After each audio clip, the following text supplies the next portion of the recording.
this is not a point of order for the Chair. The Chancellor is about to make her budget statement, and I expect members and their constituents wish to hear from the Chancellor directly. However, before I call the Chancellor to speak, I nonetheless wish to make a short statement. For a number of weeks, and yet again yesterday, there have been extensive briefings to the media on the government's fiscal policy and public finances. This disappointing trend in relation to budget briefings has been growing for a number of years under successive governments, but appears to have reached an unprecedented high. Weeks ago, we saw the Chancellor delivering a speech in Downing Street, setting the scene for the budget, as well as specific policy announcements being briefed out to the media in advance of today's financial statements. I don't need any help.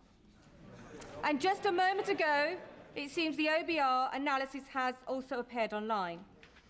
This all falls short of standards that the House expects. The premature disclosure of the contents of the budget has always been regarded as a supreme discourtesy to this House and to all the democratically elected members, not to mention to Mr. Speaker and to myself, the Chairman of Ways and Means. The government's own ministerial code cannot be clearer, as set out in paragraph 9.1. When Parliament is in session, the most important announcements of government policy should be made in the first instance to Parliament. Mr. Speaker has always upheld the rights of this House and its members to be treated with respect and to be the first to hear major government policy announcements on behalf of their constituents.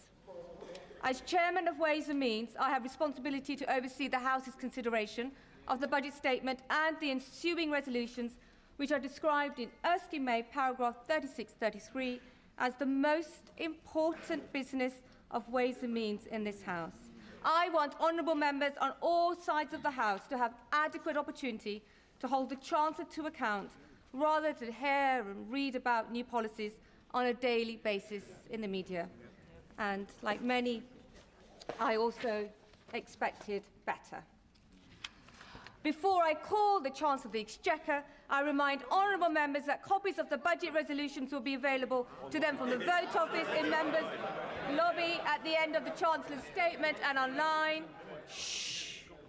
I also remind honourable members that interventions are not taken during the Chancellor's statement, nor during replies to the Leader of the Opposition or the Leader of the Liberal Democrats. I call the Chancellor of the Exchequer. Yeah.